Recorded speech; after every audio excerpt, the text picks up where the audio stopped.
دوستو کچھ ہفتے پہلے سپریم کورٹ آف انڈیا نے بابری مسجد کا فیصلہ ہندوؤں کے حق میں دیتے ہوئے بابری مسجد کو شہید کر کے وہاں پر رام مندر بنانے کا فیصلہ جاری کیا تھا اور وہاں پر مسلمانوں کو علیحدہ زمین دے کر مسجد بنانے کا فیصلہ بھی جاری کیا تھا۔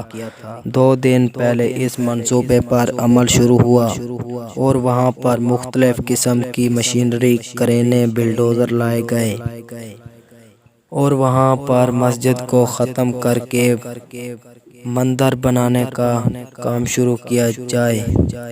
جیسے ہی کمپنی نے انجینئر کو کام پر لگنے کا کہا کہ وہ مسجد کو شہید کریں، اچانک قدرت کا ایسا معجزہ سامنے آیا کہ بابری مسجد کو ختم کرنے والی کمپنی بھی حیران رہ گئی۔